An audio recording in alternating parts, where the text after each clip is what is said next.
What sets CUC apart is they provide the students with a variety of opportunities for learning outside of the classroom. So the support with the holiday events as mentioned, but also through support of work experience. So the last couple of years, they've taken students to the CUC offices and supported them through applying the skills that they learn within school within the work environment. That real life experience is just crucial for our students. We'd love to see more workplaces and more utility companies or different companies across the island also join initiatives like that. For generations, the financial services industry has played a critical role in the success and prosperity of the Cayman Islands. It's not just about numbers, it's about people. 2/3 of the people in the financial services industry are Caymanian. Their skill, commitment, and hard work power this industry. Together, we are building a stronger, more sustainable future for Cayman. Cayman Finance. Let's thrive together. When you run your own business, you have a career as an accountant, stock taker, delivery driver, therapist, legal expert, mother, father, and the rest. But there's one area you don't need to be an expert in. At Brava, we take the complexity out of your business solutions. We keep it simple, so you can get along with doing what you do. Brava, the Simplify My Business company. The election news you need, the coverage you want, all in one place. Streaming on cable and Compass TV with live updates on Cayman Compass. The analysis, the reactions, in real time, only with Compass Media.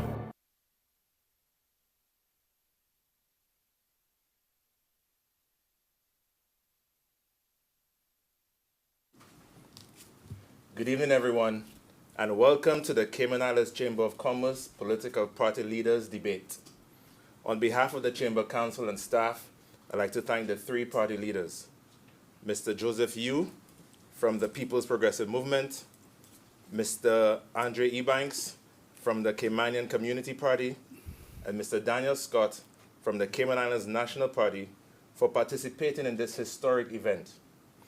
This debate marks a significant first for the Chamber, bringing the party leaders together on one stage to discuss the same issues and offer voters a side-by-side comparison of their party's plans, priorities, and policies.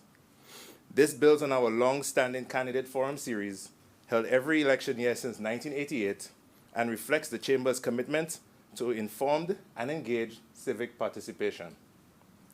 Tonight's topics are based on voter input and the Chamber's surveys and reflect our island's most pressing issues. These include the cost of living, immigration, education, infrastructure, human rights, and more, framed around our advocacy pillars: sustaining economic success, building a future-ready workforce, and advancing quality of life. The debate is broadcast live from the Chamber's headquarters in Governor Square with full media access, ensuring transparency and fairness for all voters. And now, it's time to begin. Please welcome tonight's moderators, Chamber CEO Will Panu and Chamber Councillor Tammy Solomon. Will and Tammy, over to you. Thank you, Amari. Good evening, gentlemen. Good evening. Good evening. So tonight's forum is a vital opportunity for voters to hear directly from the leaders of the three major political parties as they share their plans and priorities for the Cayman Islands. The Chamber of Commerce hosts this event to ensure an informed, respectful, and productive national conversation. Tammy and I will guide the discussion to ensure fairness and help keep the focus on the issues that matter most to viewers and voters. So I'm going to introduce each of the candidates for this evening and provide some background about each of their political parties. We'll begin with Mr. Joseph Yu. He's the leader of the People's Progressive Movement. Founded in 2002, the party focuses on economic growth, infrastructure, and public services. Its platform centers on practical solutions for key national challenges, including housing, the cost of living, traffic, jobs, crime, and education. Welcome, Mr. Yu. Thank you. Next, we turn to Mr. Andre Ebanks. He's the leader of the Caymanian Community Party. Founded in 2025, the party is focused on balancing the needs of the people, the economy, and the environment. The party advocates for sustainable development, accessible housing, health care, and education, with a mission to build a resilient Cayman Islands that puts Caymanians first. Welcome. Thank you, Will. And we'll have, next is Mr. Daniel Scott. He's the leader of the Cayman Islands National Party. Founded in 2025, the party focuses on family, community, and opportunity values and advocates for sustainable growth and restoring the Caymanian dream. It prioritizes education, healthcare, housing, and national heritage. Welcome, gentlemen. I'm now going to turn it over to Tammy, who's going to provide some background as to the rules for tonight's debate. Good evening, everyone. Good Thank you evening. for being here. Good evening. Good evening. Tonight's debate format is as follows. Each topic presented, and for everyone, this applies. One leader will have 2 minutes to respond. The other two leaders will have 1 minute to share their perspectives. The original speaker will then have an additional 1 minute for rebuttal. Only the speaking candidate's microphone will be active to keep the discussion clear and respectful. Moderators may ask follow-up questions to expand on or clarify responses. And now we turn our attention to candidate interaction and conduct. Leaders may direct questions to each other. That's not a problem, provided they remain respectful and relevant as part of their response or rebuttal time.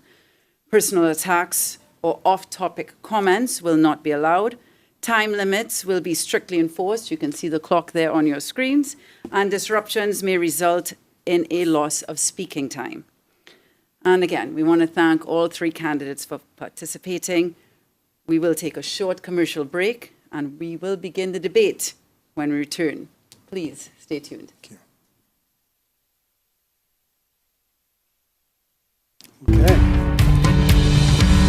CUC has assisted the National Trust in many ways. They've been corporate sponsors for the National Trust for many, many years. So they're supporting all of our programs in general in that way. And the National Trust, of course, works to preserve everything that's special about Cayman, including our historic places and our ecosystems that occur here and nowhere else in the world, and endemic species like blue iguanas and Cayman parrots and so many other things. So we're really grateful for just the general funds that they donate every year. But they've also been so super important in sponsoring specific projects as well. So they help us with our bat house program. This was particularly important after Hurricane Ivan. So we went out on the island to almost every public school and put up bat houses to help the bat population recover. Having their partnership on that has been instrumental in making that a success, because of course CUC has the equipment to make that possible.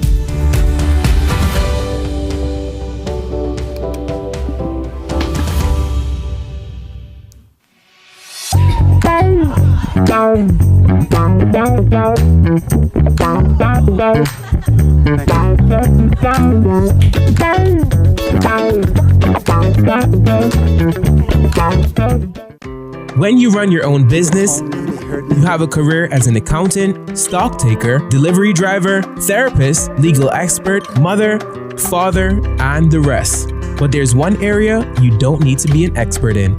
At Brava, we take the complexity out of your business solutions. We keep it simple, so you can get along with doing what you do. Brava, the Simplify My Business company.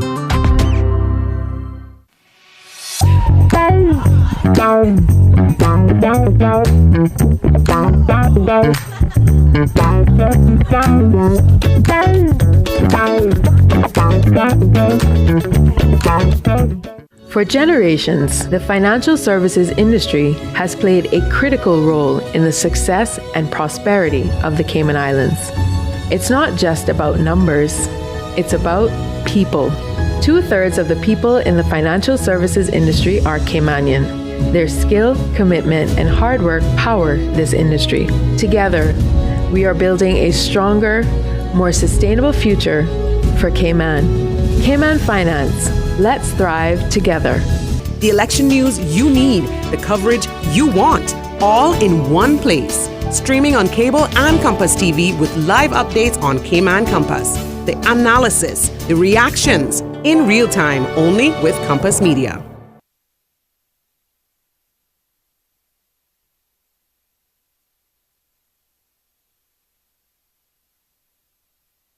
Welcome back. You're watching the Chamber of Commerce Party Leaders Debate, and we're going to get straight into it. Gentlemen, are you ready? Ready. We're ready. Very good. Mr. Hugh, we'll start with you. And the first question is based on the cost of living. And I should also add that we have done this debate alongside our 3 pillars, so in line with that. So we're going to start with advancing quality of life, cost of living. We know that the high cost of living remains a top concern for residents, and it has been addressed by every candidate who has come to these chamber forums. We've heard it from health insurance and housing to groceries and energy bills. Affordability is being strained across the board. People want to keep the roofs over their heads and their children fed and in school. Mr. Hugh, what policies would your party implement to reduce the cost of living for Caymanians? Thank you for the question. The CPI 2024 Q4 report said that prices have risen by nearly 24%. In the same period, house rent went up by 36%.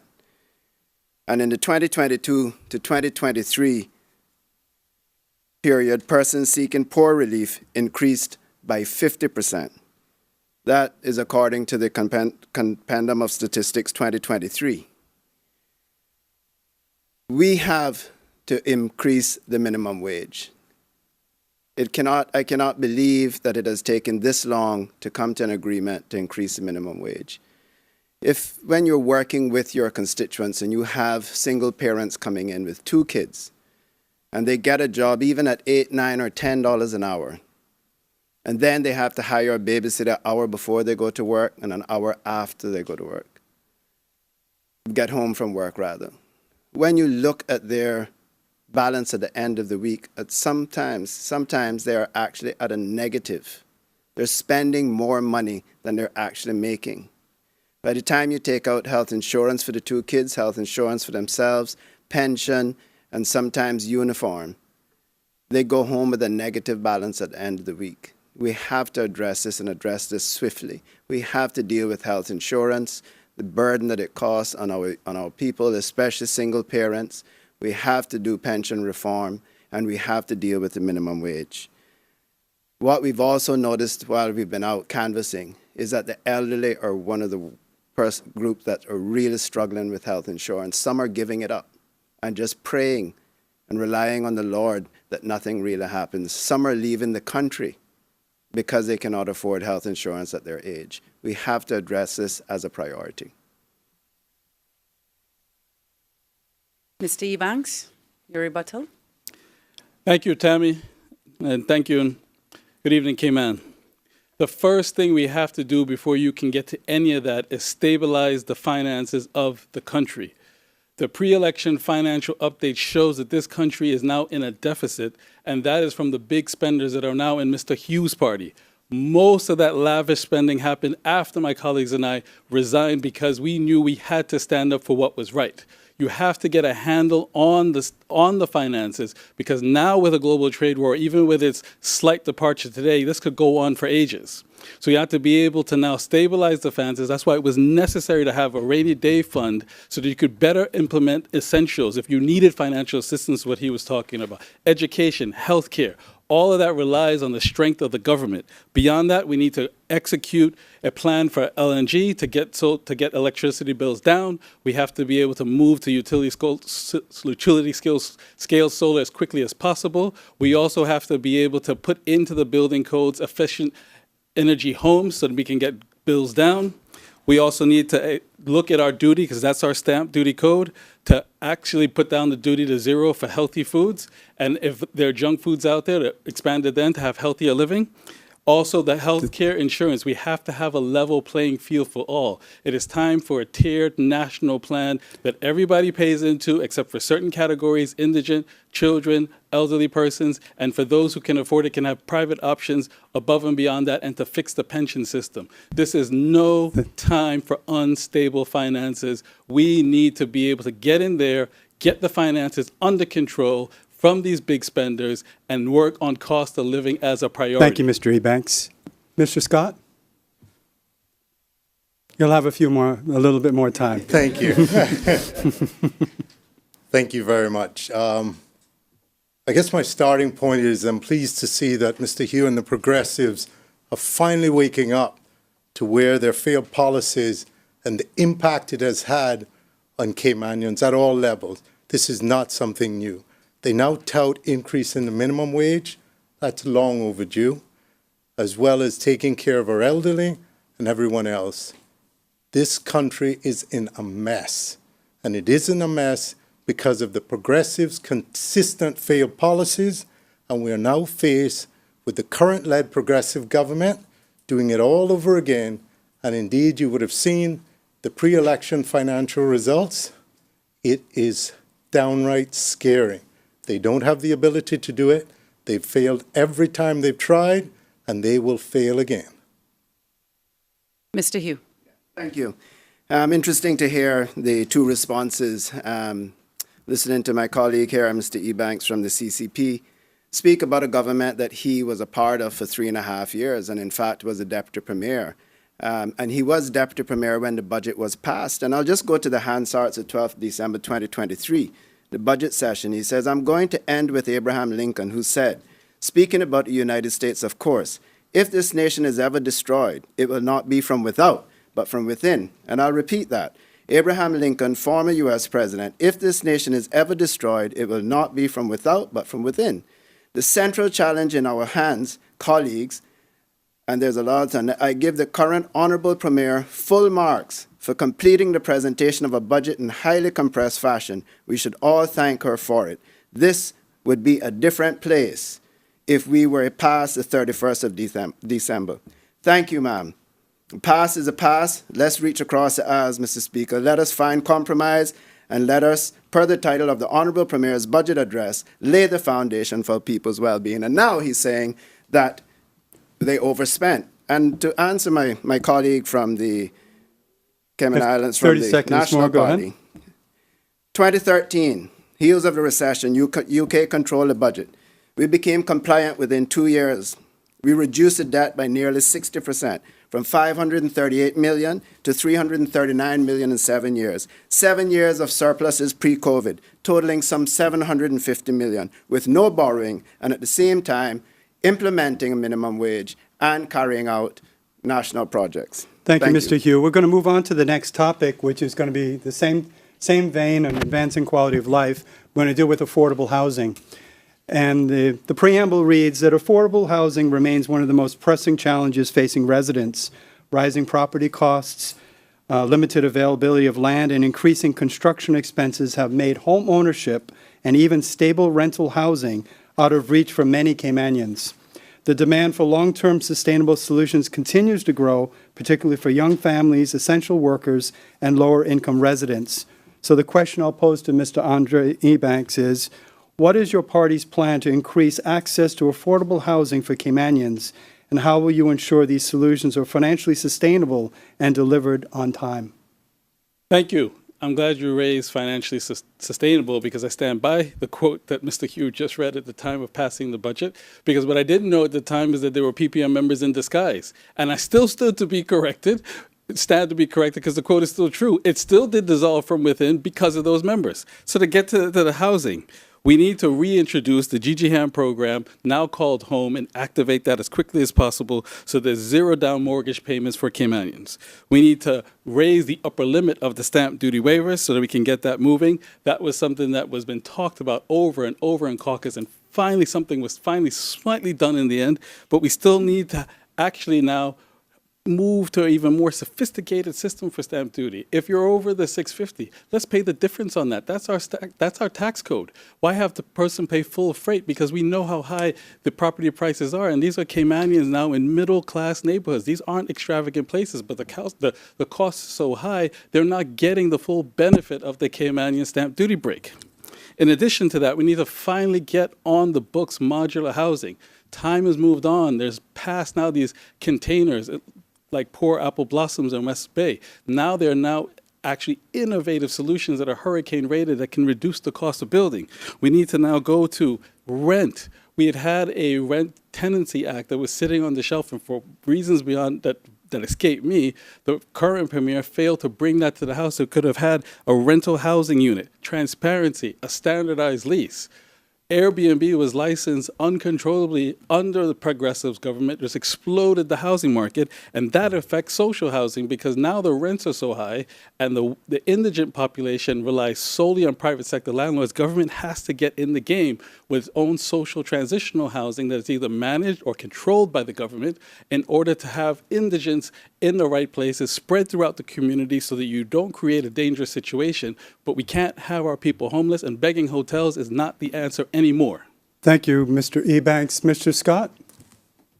So dating back to 2013, I'll reflect on that, as Mr. Hugh pointed out. There was one thing that the Progressives had then that unfortunately they don't have now, and that was Marco Archer. Since that, it's all been downhill. Before that, it was the same.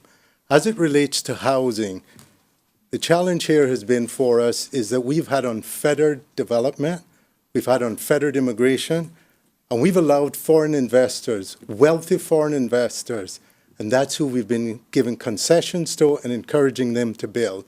We need to get back to focusing on Caymanians first. We need to ensure that any concessions we are given when it comes to housing are focused on first-time Caymanian homeowners. Just that as a beginning. Added to that, the whole idea of Airbnb and that rental conglomerate, we need to be mindful and properly regulate that to ensure our Caymanians have access to affordable housing. Mr. Hugh? Thank you. Just to respond to the housing, I brought a motion to the House that led to the resignation of the Honorable Wayne Panton. That motion was all about affordable housing. I outlined about 6 programs that we could have implemented immediately. But the Premier at the time said, do not vote for the motion, but some of his members did vote for the motion. They still never carried out the programs, but as a result of that, the Honourable Premier then, Mr. Panton, resigned, including a no-confidence vote that came after that his colleague here and now the leader abstained from. Now to Mr. Scott's point, Mr. Archer was a wonderful Minister of Finance. But let me read the numbers. 2012-13, the surplus, 56,370. 2013-14, 99,967. 2014-15, 124,859. 2015-16, 130,333. 2016-17, 92,694. Here's where Mr. McTaggart took over. 2018, 165,714. 2019, 143,799. Pre-COVID. Of course, COVID, we did not perform as well for the obvious reasons. But to say that we did nothing and that we could not control our finances, I don't know if he's referring to his EY report that we didn't follow in selling off all of our assets. But thank you, Mr. Hugh. Thank you. As a follow-up, Mr. Ebanks, another question related to this. Will you propose rent caps, landlord incentives, or tenancy protections as part of your policy changes? Under the bill that was prepared but never produced or tabled or gazetted, there was protections for landlords both ways. Because anybody who's been in a landlord or tenant situation know that at the end of the day in that relationship, someone feels aggrieved. So the purpose of that act was to have the unit inspections on properties, because some of these properties are absolutely deplorable, and to also have protections both ways for the landlord and the tenant. And Mr. Scott, is that something that your party would agree with? As far as what are you suggesting? I'm not quite sure whether we're debating you or we're debating each other. What is your question, sir? The question to Mr. Ebanks was, will you propose rent caps, landlord incentives, or tenancy protections? Reality is it needs to be well-rounded and balanced. It is not just the rent caps. That doesn't answer the question. So we would not propose any of that, but we would propose a balanced approach between landlord and tenants. What we will be focused on is the whole idea of foreign investors banking property and foreign investors who don't even live in the Cayman Islands, significantly impacting our rental properties and otherwise. So those are things we will consider and work on. And Mr. Hugh? Yeah, certainly. I think, I don't know about rental caps, but I do believe there is a draft act done by the Law Society on the draft Landlords and Tenancy Act. We certainly would want to implement that to protect both the landlords and the tenants. And yeah, we do have to look into this. There are accommodations out there that are way below standards for living here in the Cayman Islands, and it must be addressed as a priority. Over to you. Turning our attention now Do I still get a rebuttal? Yes, you can. Thank you. Mr. Ebanks. Mr. Ebanks, sorry. Thank you very much. To rebut, folks at home, listen to me clearly. It is beyond a joke for Joey to suggest that the reason for the former Premier Wayne Panton's resignation was his motion. The reason for his resignation was repeated rocky coup attempts from his government, from his opposition, not government, to make the government destabilized, and then 2 members quit without passing a budget. I abstained because I knew that it was a farce that was happening in that motion. So that has nothing to do with his motion. What I also would want to say is the other thing that's a real opportunity for the country is now that reinsurance business is coming to Cayman, I've challenged the Reinsurance Association to see how they could help us with wider regional pools so that we can help with home insurance reduction. Thank you, Mr. Ebanks. Jinx. We are going to turn our attention now to infrastructure priorities and government spending. And Mr. Scott, this will be to you to start this one off. So, preamble. As the Cayman Islands continues to grow, so do the pressures on physical and social infrastructure. Many areas require investment, road improvements, waste management, climate resilience, schools, healthcare facilities, and community services. We know these by rote. At the same time, government resources are limited, and prioritizing infrastructure spending has become a key test of leadership and vision. So the question we put to you is, what are the top 2 infrastructure projects, physical or social, that your party would prioritize if elected? And how do those choices reflect your approach to government spending and long-term planning? Thank you very much for the question. I think we would have all seen the pre-election financial report. So I think we sit at a pretty scary place right now and not sure what we have available, not only to deal with infrastructure projects, but just the basic as far as operating the government and indeed what we have available to look after our most vulnerable. As it relates to infrastructure, there are certain pressing needs that we do have. One, for example, is the East-West Arterial Road and dealing with that. The other thing that we are focused on, it's certainly not a park in Georgetown, but there are other things that we do need to consider. First of all, we need to understand how much we have available to do these things. And in addition to that, we need to make sure it is something that is done in a clearly defined plan, not all trying to do it in 1 year, but a clearly defined plan over a period of time to do that. Other things that we do need to focus on as a matter of priority are things that we're dealing with the elderly. So from our standpoint, infrastructure is important and we need to deal with it on an urgent basis, those that come up. But outside of that, we really do need to get back and stabilize the finances of this country. It is in an awful position when you are facing already this year a $26 million deficit and possibly next year another $44 million.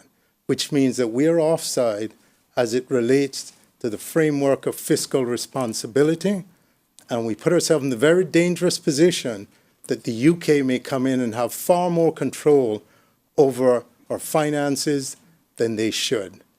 It is a shame where we're at, and again, the current progressive-led government has put us in this very awful state.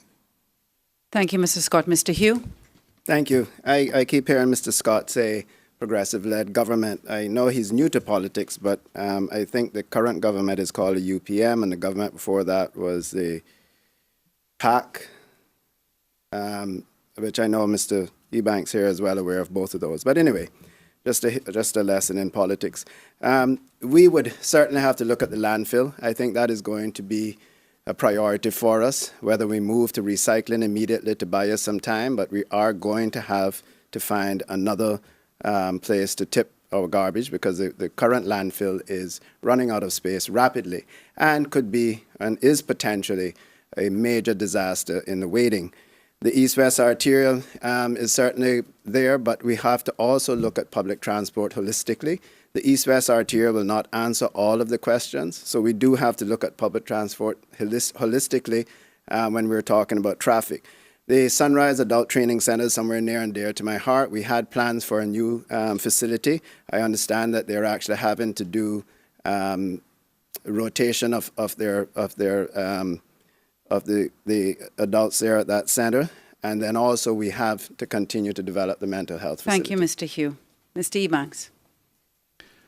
Folks, I think Mr. Scott could be forgiven for any lack of confusion because now that all of the PPM are all wrapped into the same party, I think that's what you meant, sir. And I would agree with you. In terms of top priorities, again, there's very little movement in terms of what you can do from capital based on that economic report. So the next government is going to have a challenge on its hands to have to now prioritize. You can't have grand plans anymore because of the state of the finances. It's limiting the next government's opportunity based on a smash and grab job for certain MPs to boost their electoral chances in their constituencies without thinking of the country and you all as a whole. We do have a disaster in regen that we have to get to grips of. We have to get a grips of traffic and continue with the East-West Arterial. And for the young folks out there, we need, for the first time, to establish a youth mental health facility in this country to arrest the stress of youth mental health. Sunrise is on its way. It already moved from West Bay for the first time in at least 12 years, and is now central, and then the plan for that will continue. Mr. Scott. Thank you. It's interesting Mr. Hugh refers to the Regen project. They had a wonderful opportunity to deal with that, but as you read the Auditor General's report, it was clearly they did a really, really bad deal. And we're sitting here today having spent over $32 million on the dump for nothing. So as we look at it, I mean, I think we have a real concern about handing it back to the progressives to get another do-over. As it relates to the question of the progressive-led government, 3 of the current ministers of the government are all progressives, and indeed, the current leader, the premier, is also progressive. So I can only conclude it is a progressive-led government, whether they were prior to formally declaring that they were part of the progressives, they were in hiding, but as it sits right now, it's a progressive-led government. I do have a clarification question for Mr. Ebanks in regards to the youth mental health facility that you mentioned. Does the mental health facility that just got built, can that handle the youth mental health facility aspect you mentioned, or do you think that we need a separate facility altogether? Don't see how Ponciana can handle that load, and it's not specifically designed for that purpose. This now needs to be a separate facility designed bespoke for youth mental health. Okay. We'll turn the next question over, excuse me, Mr. Hugh. Then deals with government finances and FFR compliance. The 2025 pre-election economic and financial update projects a significant shift from surplus to deficit, with the government forecast to breach key principles of responsible financial management under the framework for fiscal responsibility. The report predicts a $26.2 million deficit for 2025 and warns of FFR noncompliance through 2026. The question is, what concrete steps would your party take to restore compliance and improve government financial performance? Thank you. Obviously, the very first step would be to prioritize fiscal prudence and introduce strategic reforms in areas such as pension, healthcare, and public investment. We also have to look at the civil service. We had a 60% growth in the civil service over the last 3 years. I think 30% of that were expatriate workers. So we do have to look at that. And I believe that within the civil service, because a lot of the funding here is recurrent expenditure, that being staffing as well, and a huge increase and projected increase in staffing. But we had a lot of ministries that were broken up that I think we can put them back together and realize savings. You had culture and heritage separated. You had environment and sustainability separated. There's a lot of synergies that you can work to put back together that will save us funding on the recurrent side. We have to be concerned with the risks. We have to pay attention to the global shocks, such as economic downturns and regulation changes as we see happening as we speak. Local disasters such as hurricanes, another landfill fire, God forbid. Post-election policy changes which impact your projections. And of course, the over-reliance on tourism and financial services pose a risk for us. So we do have to continue to look at inward investment and look at ways to diversify our economy. Mr. Ebanks? Thank you for the question. It is so timely and on point. First of all, before you could get to any of that, you have to see if we can scale down any of these current vanity projects that are only for a select few and not for the many.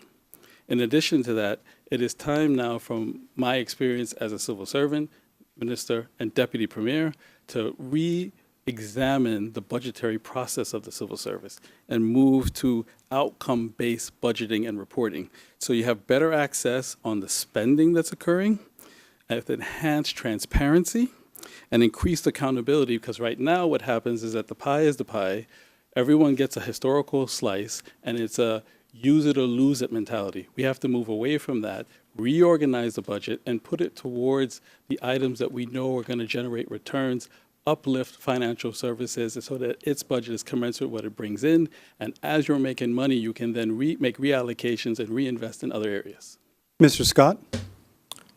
Thank you. I'm concerned when I hear us refer to that we're overstaffed at the civil service. And I want to make sure we're not talking about laying Caymanians off. At this point in time, they need every opportunity. And indeed, we have, I think, a pretty outstanding group of people in the civil service. These are folks who work hard. And what I would start with is ask them to figure out how we do this. Because I'm fearful that what has happened to date is folks come in and they have vanity projects that they want work on. And in order to do that, you have to hire resources to deliver on those. So I want to make sure that that's where we're focused, not talking about downsizing or laying Caymanians off in any way, shape, or form. We will obviously have to continue to figure out what are we doing, and that is going to be day one, understanding where we're at, because the consequences in failure to do that is dire. Mr. Hugh? Thank you. And just to say that I made sure to mention that 30% of the new hires in the civil service were expatriate. So I just want to make sure that I was not speaking about any Caymanian civil servants or cutting jobs for Caymanians. That's why I made sure to differentiate the number of expatriate new hires over the last couple of years. I just want to wrap up by saying that just like we did coming out of the 2008 recession, the PPM proved that we could take the country back on the right track. We entered the government in 2013 when the UK had control of our budget. Within 2 years, we had our budget back. We continued then for another 7 years to post surpluses, and that was done through prudent financial management. In the same way, we were able to then make the tough decisions during COVID to save lives of Caymanians and continue to operate the government based on the savings that we had because of the prudent financial management that the PPM are known for. Thank you, Mr. Hugh, and thank you to all three gentlemen for getting us off to the start of the Chamber of Commerce Party Leaders Debate. We certainly appreciate it. We are going to take a quick break. When we return, we move to our second pillar, sustaining economic success. Mr. Ebanks, I'm looking at you. You're going to kick that one off. Do stay with us. We'll be right back.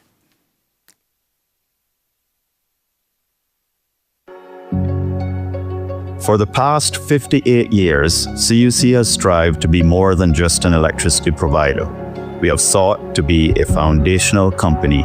We give back to our community, and with the hard work and dedication of our employees, We have built and maintained one of the safest and most reliable electricity grids in the region. As we all look to the future, we at CUC want the Grand Cayman community to have confidence that our commitment to you will continue. Join us as we continue this journey together at empoweringcayman.com.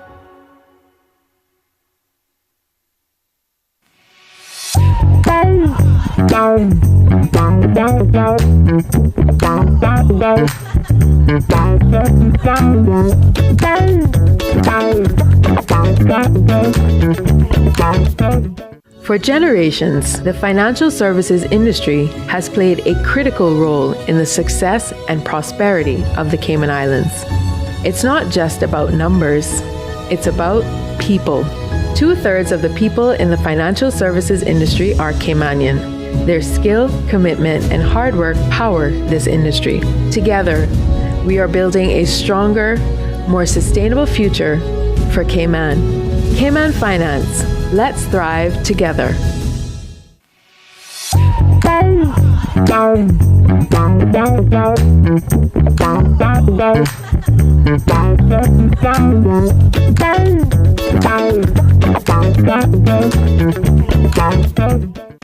When you run your own business, you have a career as an accountant, stock taker, delivery driver, therapist, legal expert, mother, father, and the rest. But there's one area you don't need to be an expert in. At Brava, we take the complexity out of your business solutions. We keep it simple, so you can get along with doing what you do. Brava, the Simplify My Business company. The election news you need, the coverage you want, all in one place. Streaming on cable and Compass TV with live updates on Cayman Compass. The analysis, the reactions, in real time, only with Compass Media.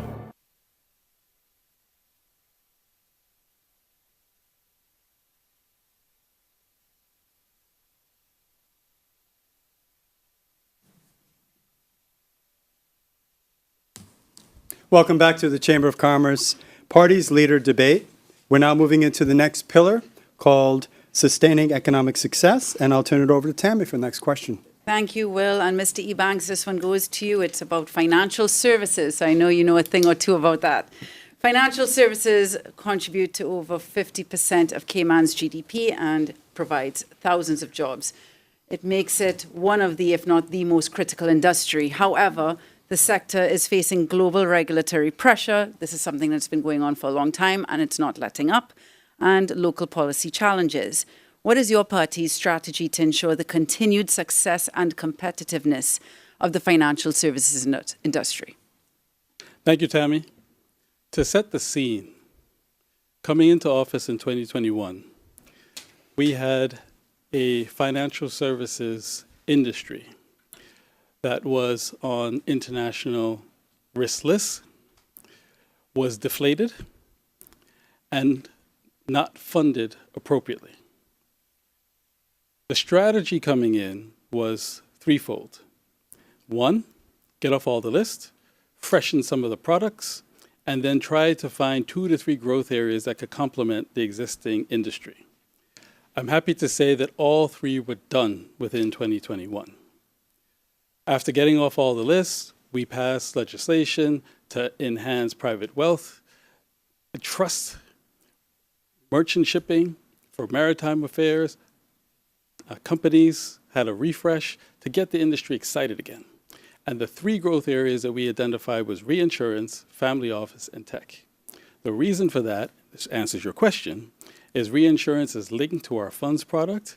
We can now become a one-stop shop. Reinsurance provides jobs for Caymanians. I know Caymanians in my constituencies that have gotten jobs, top-notch jobs in reinsurance. Family office, they're easy on the infrastructure. They also bring jobs, and they're also very altruistic and provide charitable donations, and they've already started to do that. And tech, hugely important, which fed into innovation, because those are the jobs of the future. So by bringing them in and having their expertise, we then need to diversify our product. In terms of the regulatory threats, we need to, one, have a greater increased resources for all of our key agencies. We need those who have it within their budget to relax rules so they can pay salaries and attract Caymanians to stay within those agencies so that we have top-notch talent. And then in addition to that, have a healthier budget for Cayman finance. Thank you. Mr. Scott. Thank you. Having spent 40 years in the financial services industry, I can assure you we've faced challenges and we will continue to face challenges. The world changes. We innovate. International bodies, rules change, and we have done overall an outstanding job in dealing with those. So will there be challenges in the future? Yes. But again, with the industry working closely with government, we've been able to deal with those, and indeed we've been able to be incredibly innovative and deliver first class and indeed globally leading legislation that has put us in a great position. We need to continue to do that. What has happened, unfortunately, is we have been underinvesting in financial services because we do need to get more front-footed and get out there and tell our good news story, which I think we do have a really good news story, and deliver that to the world. Thank you. Mr. Hugh. Certainly. Thank you. The financial services being the largest pillar of our economy, I think it, as many have said here, the other two have said, it's important that we treat it that way.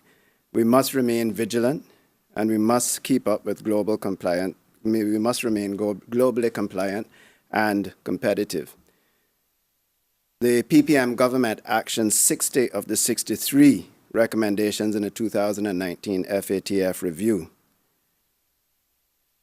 Just to answer that we are prepared and have the experience to continue to keep us off the grey list and to continue to ensure that we are globally competitive and globally compliant. We also plan to redevelop the network of overseas offices and permanent residences in Washington and Brussels, and work with the sector to keep pace with new technologies such as AI, and we'll make sure that we have the Caymanian workforce trained and ready to enjoy the jobs and have the infrastructure to be AI ready as a jurisdiction. Thank you. Mr. Ebanks, to you. As a brief rebuttal, Joey is talking about is 60 out of 63 is that the PPM unfortunately fell short and the country ended up on the FATF grey list, and the consequence of that was the EU AML list, the US high risk list, and the UK high risk list. They came up short. The difference, which really goes to the core of Tammy's question, is a minister and a deputy premier that is engaged and prepared to make the trip side by side with the Attorney General, to engage in a meaningful way and not just let the staff go because you don't want to take the political risk, and sit at the table to defend the Cayman Islands. That was the difference in terms of moving the ball forward, because they want to hear directly from the policymaker. And now relationships have been forged. Many of these folks are now comrades. They're now colleagues to have them on WhatsApp. That's the difference that it's going to take. In addition to that, we also, in the overseas offices, need to put in the Monetary Authority, as one has already agreed, to sit in the overseas offices so that in other time zones, our stakeholders and partners can get assistance in real time in their time zone. Well, gentlemen, we're now going to turn our attention to the next pillar of our economy, which is tourism management and sustainability. So as we know, tourism is one of the pillars of our economy, yet the sector faces growing pressures. From beach erosion and environmental degradation to the lack of cruise passenger amenities at the Georgetown port, there are mounting concerns about long-term sustainability and competitiveness of the tourism product. At the same time, the industry struggles to balance visitor volume, quality of experience, and attract and retain Caymanians in key roles within the sector. Well, this question's to you, Mr. Scott, for first round here. What is your party's strategy to manage our tourism industry sustainably, balancing quality with quantity while addressing environmental concerns and infrastructure needs and improving Caymanian participation in the industry?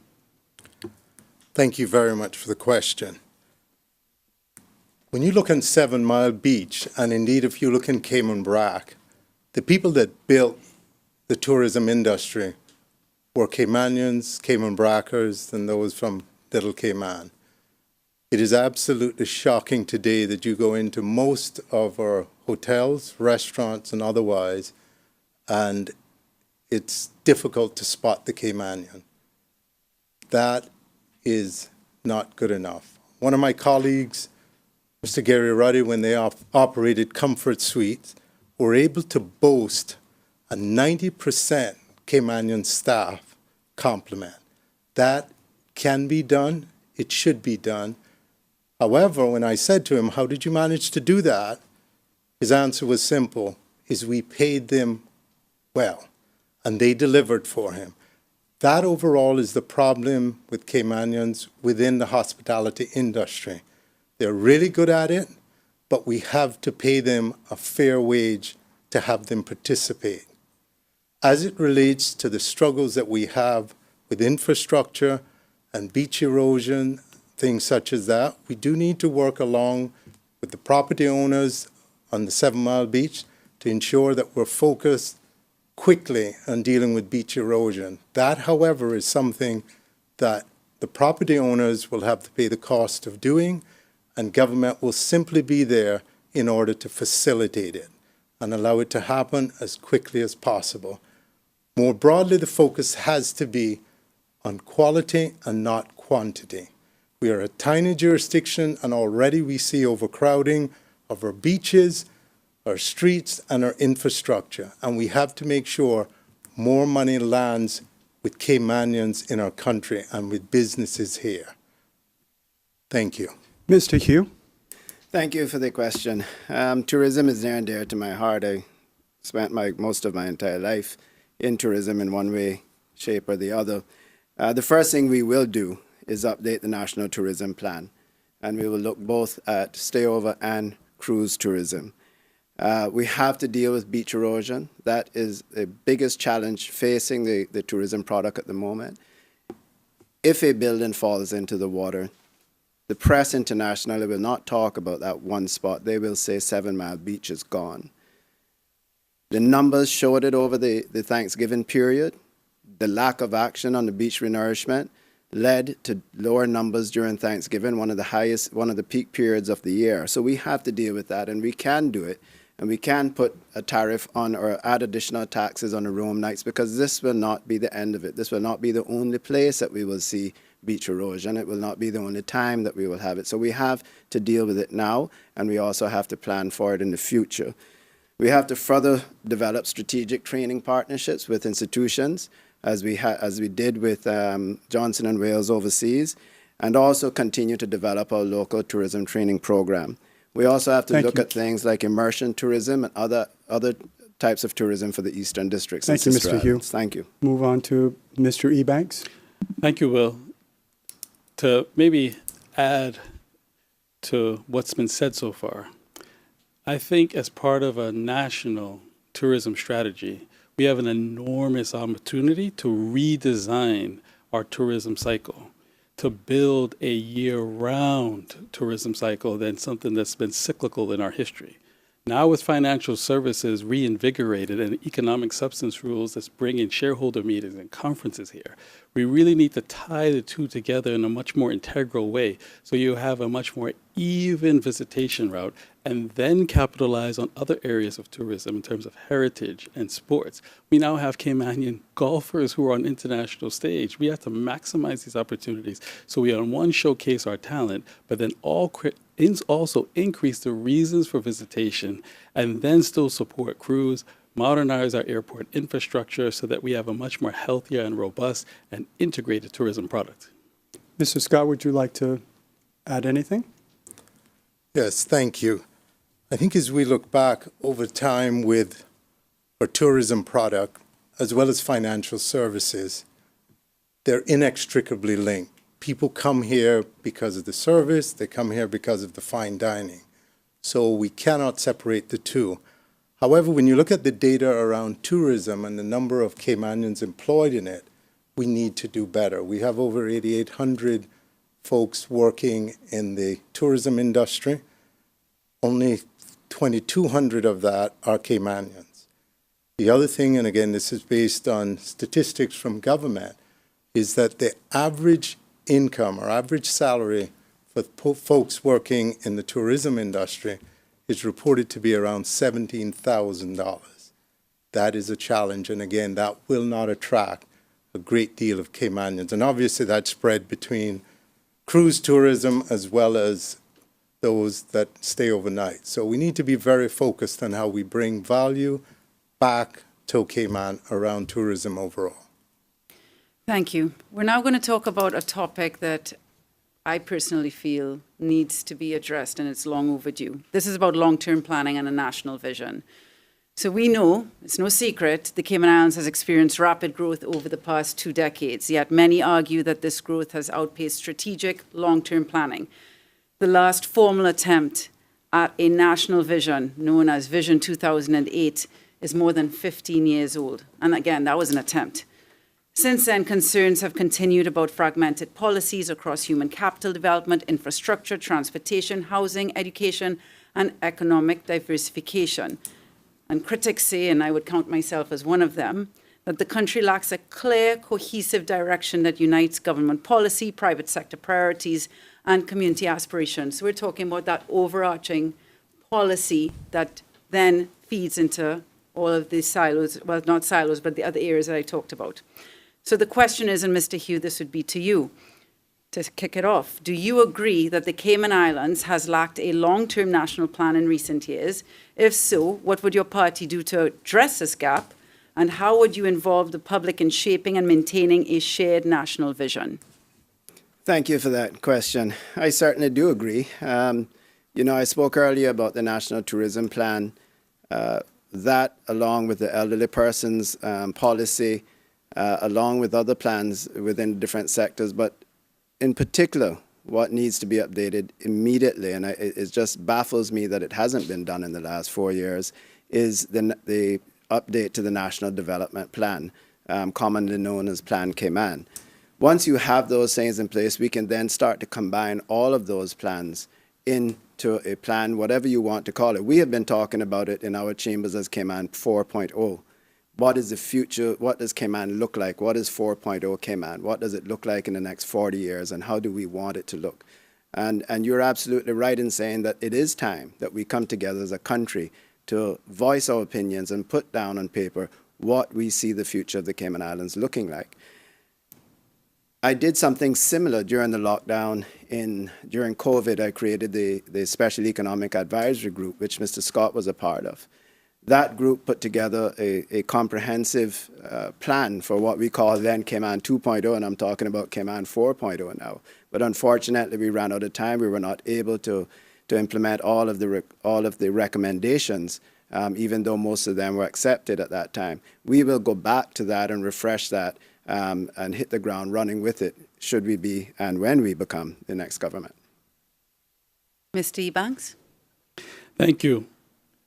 Tammy's question goes to the thrust of why we are at such a pivotal intersection. We are still running a lot of our economic pillars and transactions on a 90s and sometimes early 2000s framework. Plan Cayman is good, but when you come into office and you're dealing with reopening the country where there's no reopening plan and it's helter-skelter and you're having to put things together, and then you have other interests that get in the way because you need to overcome some of these interests to make the wider decisions that are in the best interest of the public. Yes, Plan Cayman is good with some modifications. It can be, but what's going to be most important to make that work is to know that everything that's connected to it, human capital, workforce development, older persons, pensions, has to go through that lens. And we had a fascinating discussion in the middle of the term when we looked at Wales that had a futures commission that tied to the youth, that if it didn't fit into that plan, it didn't get done because it wasn't in the wider interest of the country. That is going to make the implementation difference. Thank you, Mr. Ebanks. Thank you. Mr. Scott? Thank you. I think the common refrain today is, who are we building for?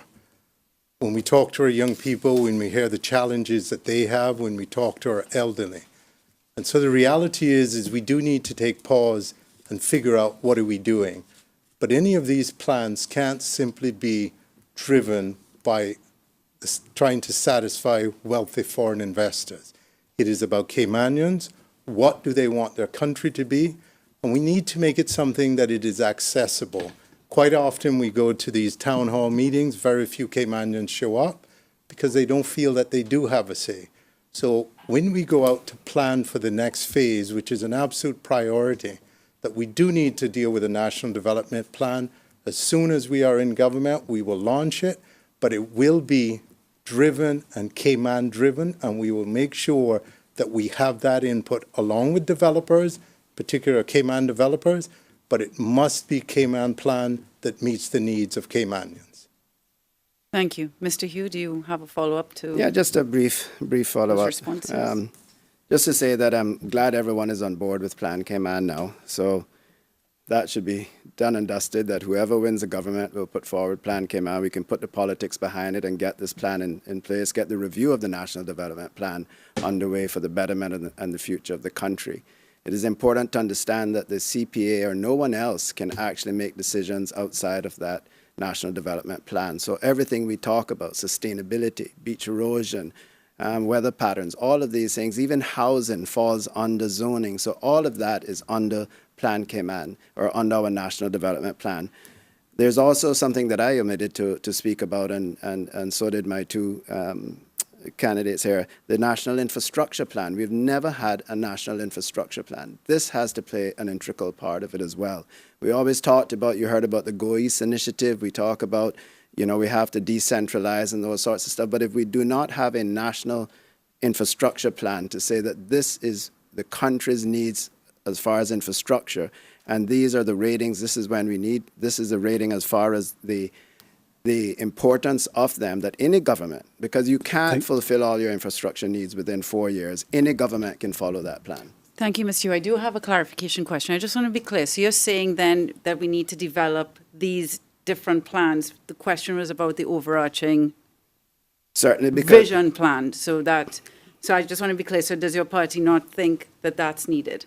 No, you do need an overarching vision plan. Okay, thank you. But in order to get there, you have to have these other plans as well to come Thank you. to I become a part of it. just wanted to ask that clarification question. Thank you. Okay, gentlemen, we're going to move to another subject, which is public sector reform, and we'll start that questioning with Mr. Ebanks. So the Cayman Islands public sector is critical in delivering essential services and maintaining national stability. However, operating expenses, particularly personnel costs and transfer payments, have grown significantly in recent years and are now a major contributor to the projected fiscal deficit. There is rising concern that government spending could become unsustainable without structural reform. So, Mr. Ebanks, what is your party's approach to public sector reform, and how will you contain government spending while maintaining or improving the delivery of essential public services? Thank you for the question, Will. As a former civil servant, and many of our party who have been ministers and those who are new candidates who have experience with the public sector, know that a few things need to happen. One, we need to apply the rollover policy to the civil service in a grandfathered way in to ensure that Caymanians are uplifted and reach the upper echelons of their potential. Two, I mentioned earlier in the segment in relation to good governance and stabilizing the finances, to move, which is already happening in the civil service, a number of the chief officers are discussing it, to move to budget outcome-based so that you don't have the system that you have now that is use it or lose it, where you actually can have savings and better transparency. You also need, finally, to incentivize those who are very hard-working civil servants, some sort of performance incentive scheme so that you'll be able to reward all of your workhorses. In addition to that, you also need to have more transparency around transfer payments. Some ministers handle it very well, some ministers do not, and then you have waste in the system. All of those things can come about with greater transparency, additional personnel policies, and then also incorporating what we were working on in e-government, artificial intelligence and technological changes, so you may not be able to have to hire more persons, but you may be able to upskill workers. Mr. Scott? Thank you. I think the starting point is engaging with our civil servants in a respectful manner. And let's have the conversation. when we look at our MPs, I mean, our starting point is we're giving back to Tahoes. We're going to drive our own cars to work, to and from work. But you get back to talking to the civil servants, they know exactly where we can do better, and together they will help us to figure out how we can be more efficient. We will look to ensure that we have the technology and the tools that allow them to be far more productive. And so that will certainly stem the continued growth of it. We will also explore where we have hired non-Caymanians over a period of time. And for us, we would say that we will amend the immigration law to make sure that the public service is subject to the same rules as the private sector when it comes to rollover policies or indeed the path to citizenship. Mr. Hugh? Thank you. A lot has been said, and I agree with, and I think we all agree, that it is time that the civil service falls in line on the rollover policy. As I mentioned earlier, some large percentage of the new hires were expatriate workers. And so, without understanding the details of whether they were short-term hires, whether they were specialized services, but we certainly have to consider that we cannot continue to bring in persons to work in the civil service that will end up staying forever, despite whatever their performances may be or whatever their contributions, or if there is a young Caymanian waiting for that position. The other thing that we did when we took office in 2013 was we sat with the Deputy Governor and we said to him, what are the synergies between the different subjects? What suits you best? How does this make the civil service most efficient? And we sat down together as a government and with the civil service to say, okay, these subjects fit together, they work well together, there are synergies there, and this way we can streamline and have efficiencies. And then we can also talk about how do we deal with how do we prepare ourselves for what is coming up in the future? How do we prepare for AI? How do we prepare for smart government? How do we continue to prepare our online services? These are things that we do have to meet with the Deputy Governor on. Thank you, gentlemen. We're going to take a short commercial break. Please stay tuned.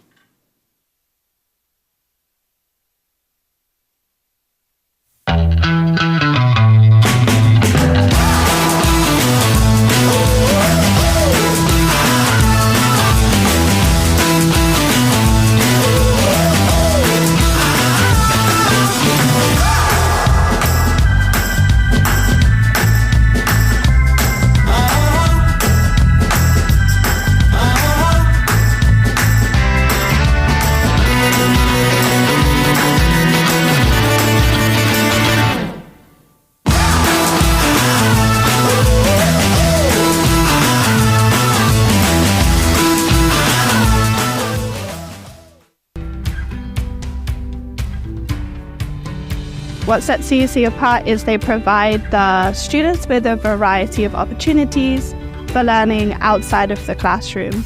So the support with the holiday events as mentioned, but also through support of work experience. So the last couple of years, they've taken students to the CUC offices and supported them through applying the skills that they learn within school within the work environment. That real life experience is just crucial for our students. We'd love to see more workplaces and more utility companies or different companies across the island also join initiatives like that. For generations, the financial services industry has played a critical role in the success and prosperity of the Cayman Islands. It's not just about numbers, it's about people. 2/3 of the people in the financial services industry are Caymanian.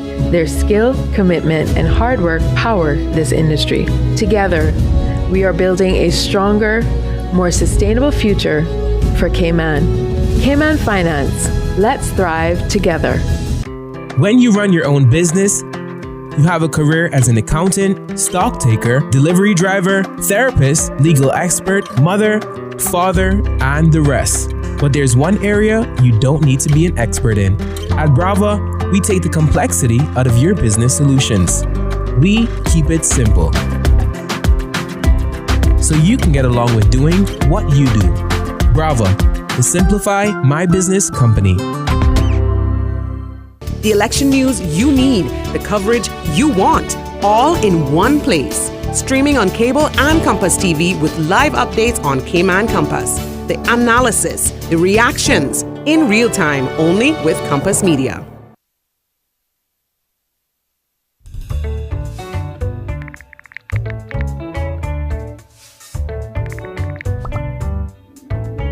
In the Cayman Islands, our habitats, including coral reefs, coastlines, and mangroves, are all dependent on one another. Our economy is no different. From people to businesses, right through to government, it's all connected. And just like everyone wants a healthy ecosystem, everyone wants a healthy economy too. Cayman is a top-ranked international financial center and domicile for captives, investment funds, and pensions worldwide. And our biggest economic contributor? Construction, you ask? Not quite. Tourism? Close. It's true that we're a country of consumers, and the more people we have using our services, the more money we make. But our actual greatest economic contributor is our world-class financial services. Long ago, we had a simple economy. One person has fish, another person needs to eat. That's a transaction. Now imagine that instead of fish, it's a boat, a house, or a car, or a fleet, or business you can earn on. That's investment. But what if you're in Canada and your investment is based in China? Whose rules and regulation do you use? Cayman maintains a high level of integrity with a stable government and a UK-based legal system, globally respected for fairness. That's why so many countries choose us for these transactions. The more transactions we do, the more specialized we become, and the more our economy grows. The result? Cayman is now home to many of the world's top accountants, law firms, banks, fiduciary firms, and administrators. Unlike most countries, Cayman doesn't add an extra layer of taxes on top of tax paid in an investor's home country. That way, there's no duplication of taxation. Instead, our financial services fees ensures constant investment in our professional sector's exceptional service. Cayman's tax-neutral status combats tax evasion with legislation, regulation, and more, ensuring the highest international standards for transparency and cross-border cooperation and attracting reputable investors. All these factors make the Cayman Islands an ideal and trusted international financial center.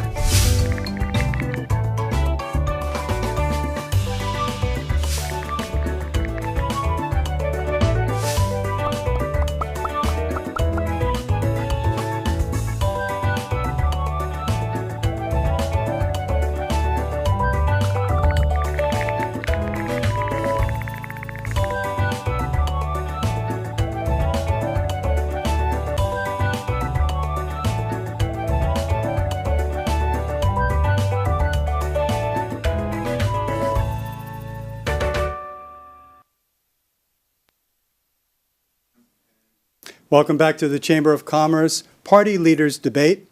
Gone through 8 questions, and I made a bit of a mistake, which I didn't allow Mr. Ebanks for a rebuttal. So on the last topic of public service reform, I'm going to give him the minute. Thank you, Will, and I wouldn't have forgotten. Keeping them honest both ways. 2 rebuttal points, because to remind listeners at home, the question was about the civil service and enhancements and also from a budget perspective. 2 other points I think are key. And those of you who we've worked together and been in the trenches together know it makes a difference when you have ministers who show up, who inspire you to do their work and bring you in as part of the vision. There's nothing more deflating and more demoralizing and wasteful of time and resources when you have a minister who doesn't show up or deviates from the plan, which connects back to Tammy's question in relation to the overall plan. The civil service and the elected arm has to be working with a unified team that is marching together with the same plan to execute the goals, and the whole team becomes like a family to get things done. And that's was one of the keys to the success of passing over 50 pieces of legislation in my time as a minister. Thank you. We're now going to turn our attention to the third pillar, which is building a future-ready workforce. And I think we can all agree how critical this is. And so, Mr. Scott, this will be to you in regards to immigration reform. The Immigration White Paper was released for public consideration. It includes several recommendations that will change systems currently in place for work permits, permanent residency, and Caymanian status grants. Immigration policies significantly impact the job market, population growth, and business operations. And I do want to caveat that by saying by impact, good and negative, right? So there's both that come with that. What changes would your party propose to immigration policy to balance protecting jobs for Caymanians while supporting business needs? Thank you for the question. We stand today at a place where we have been dealing with unfettered immigration. If you look back at since 2021, 74% of all new jobs have gone to foreign workers. We need to manage that. We need to step back and say, again, who are we building for? And what are these jobs? From our standpoint, we need major immigration reform. Again, the pathway to citizenship is far too easy. We are looking at, just last year alone, we granted, and this is the current progressive-led government, granted over 1,560 Caymanian statuses. That is out of control. We need to be more focused with businesses as far as requiring that they have a proper training program. When I came through the system, businesses cared. They got engaged with us. They trained us. And that's why I stand here today, having had a wonderful 40-year career with a single firm, because it mattered.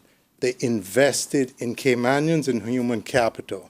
We need immigration reform that will ensure that that happens again. All too often, I'm hearing from too many young people, these are folks coming back with outstanding degrees, master's degrees. I cannot get a job. It is the constant refrain. It is not good enough. We need immigration reform, and we will reform immigration to make sure that happens, even as we continue to support businesses with necessary grants. It cannot be that Caymanians are not prioritized. They have to be the priority. Mr. Hugh. Thank you. I keep hearing Mr. Scott say that the PPM-led government, we have 3 members of the PPM that were a part of the 7-member minority government, but only in the last 5.5 months. So I can't imagine that we had that, how many, 16,000 or how many migrant workers arrive in the last 5.5 months. I think they had to have arrived over the last 4 years. In fact, the Labour Force Survey, when you compare fall 2019 versus spring 2024, this is when this was the PACT and the UPM government. There was a 57% increase in non-Caymanian workers. So what happened during that time, and we warned them, we raised the flags during our debates in Parliament. We warned them that what has happened is that the rate of immigration outpaced the economy. So whilst we ended up with a larger pie, everyone got a much smaller piece of that pie. So what we have to do is to slow down, and I think the first thing is enforcement. Thank you, Mr. Hugh. Mr. Ebanks. Thank you. To draw on a few points as it relates to the question, the immigration white paper is electioneering at its best. There was ample time for the relevant minister to bring a bill. We had caucus discussions and hardworking civil servants that had a basket of items that we've been discussing here on this stage that for the life of me cannot understand why we did not put forward that bill, because it ended up to be a strange obsession with vanity projects and national conservation, destruction of that law, rather than focus on the things that really mattered. I've discussed it in my debate or forum for West Bay South. We need a holistic approach where you improve the system, revamp PR point system, get back to removing points, accumulating points just for purchasing property, have data sharing between ministries. We need to have portfolio of civil service, education secretariat, and work. Map and design the jobs that are coming out every day. Work is sitting on a mountain of data. We need to connect those points and connect our Caymanians to jobs of the future. Thank you, Mr. Ebanks. Mr. Scott. Thank you. So just a couple of comments as it relates to jobs and Caymanians. Caymanians are not getting jobs because businesses are not hiring them. And folks will often say they need to be retrained. Many of them are well-trained. Question is where do they get experience?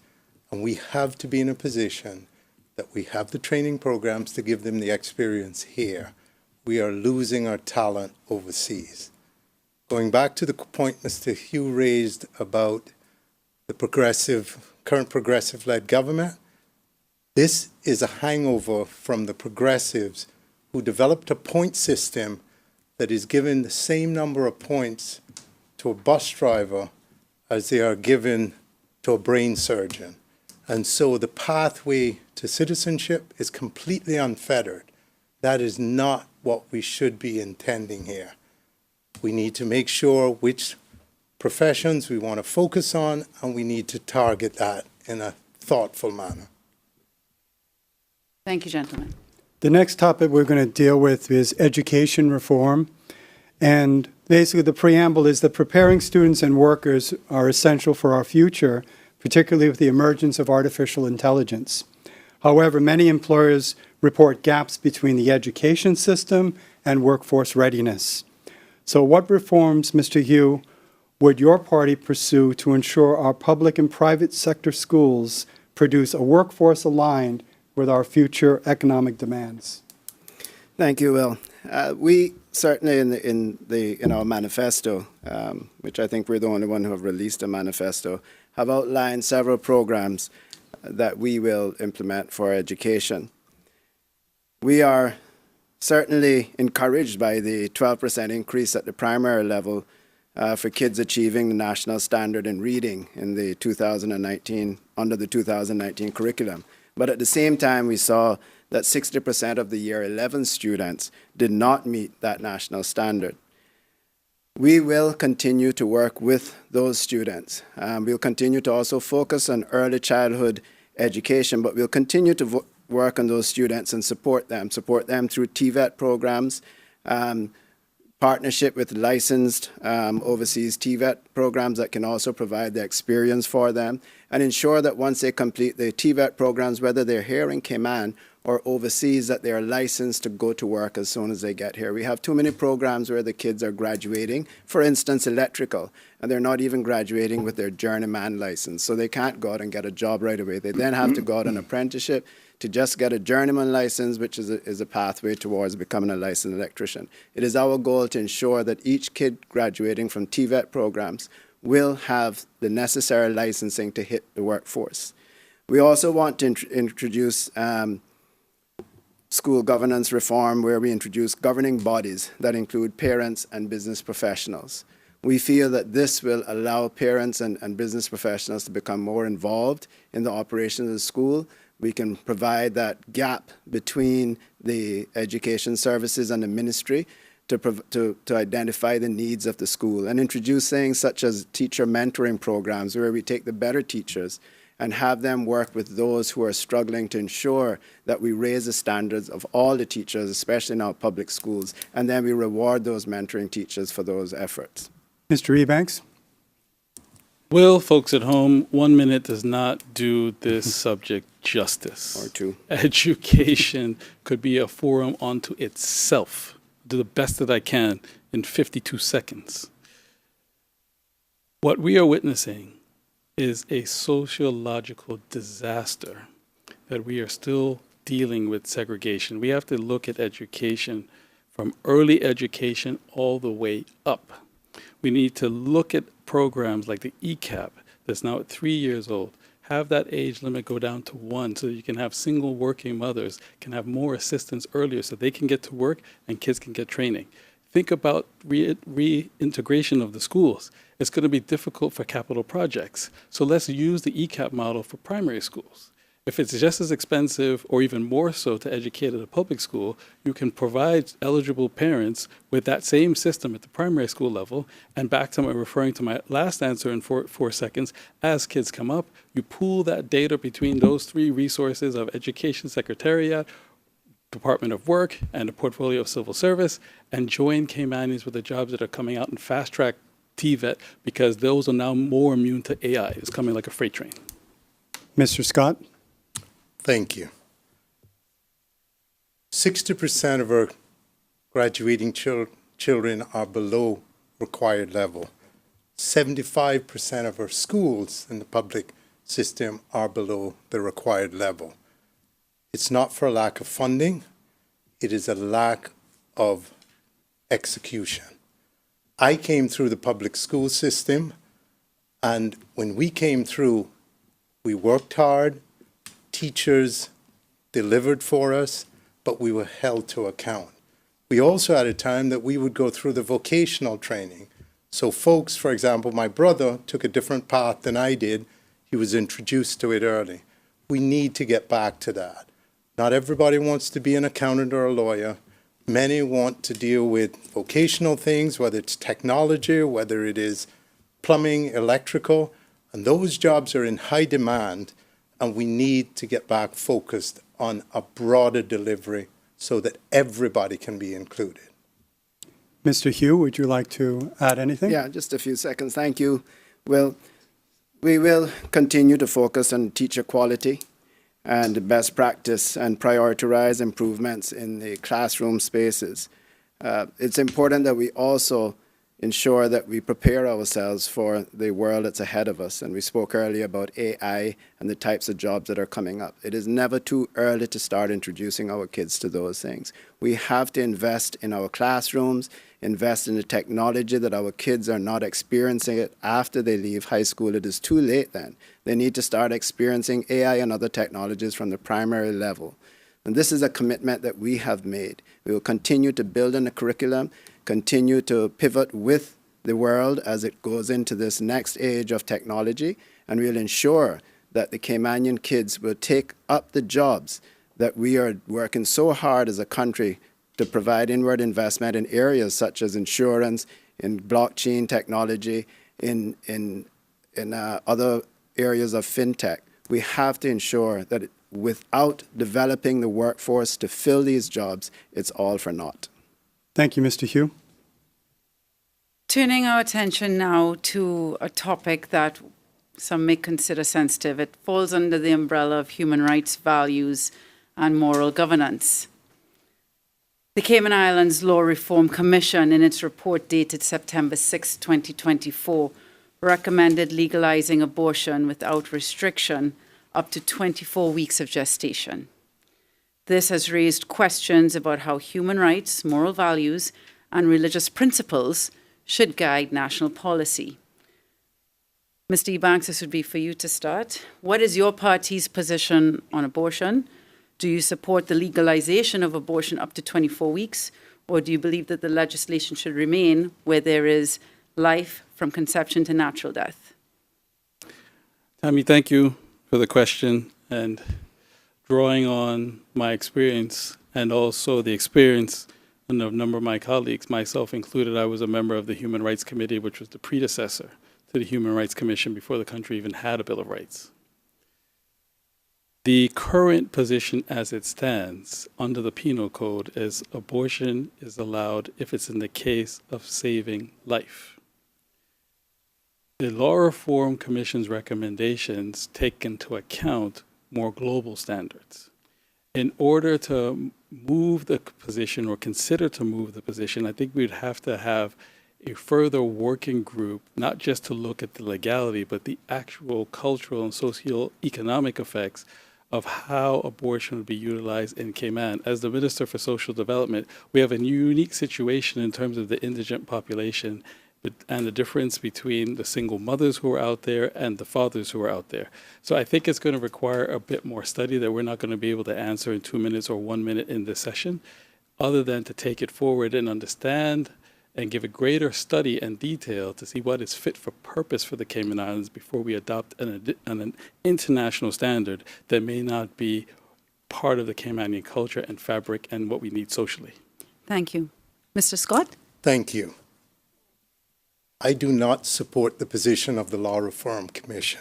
It's interesting to note that all the members of the Law Reform Commission, many of them are not closely linked with historic Cayman culture.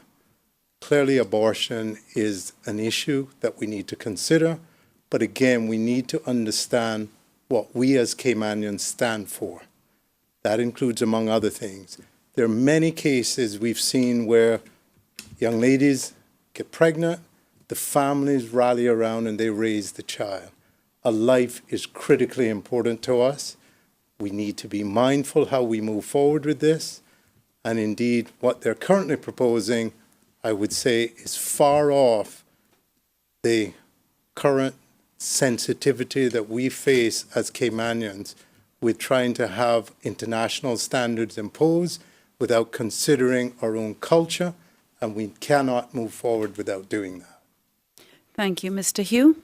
Well, I think we finally found something that we all agree on.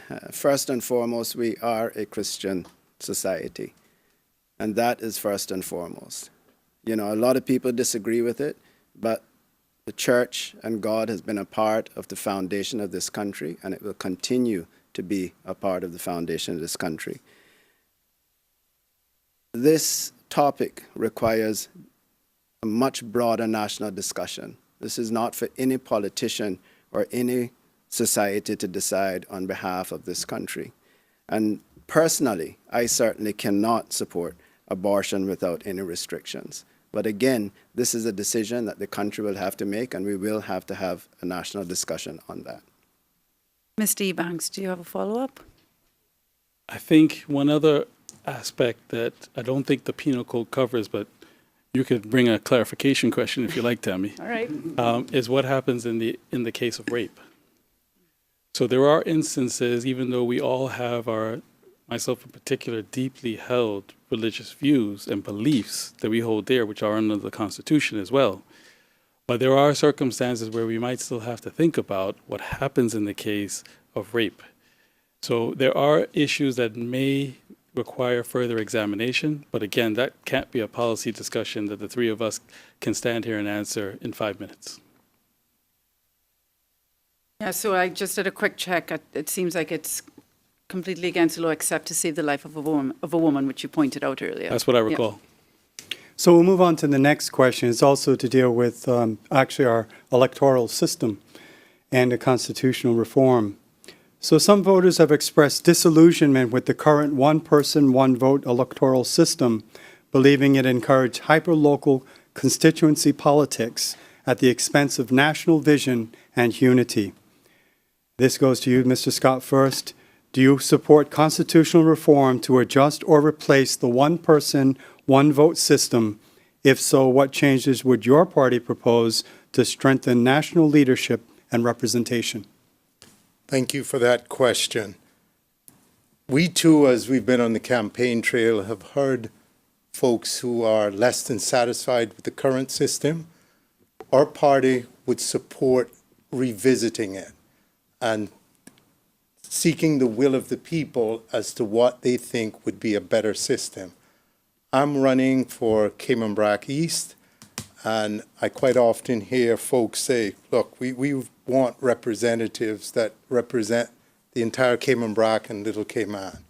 My other colleagues are hearing similar things, so we certainly are focused and would welcome a review of the current system and take it again to the people. And this perhaps is one of the things that would, indeed, I would expect, would warrant a national referendum to determine what the next steps are.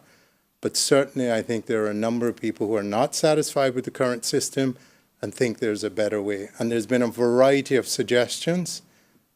So I think it is something we will focus on, we will study, and we will, again, take it to the public to determine what are the next steps. Mr. Hugh? Thank you. I do feel that some persons are unhappy with the current system.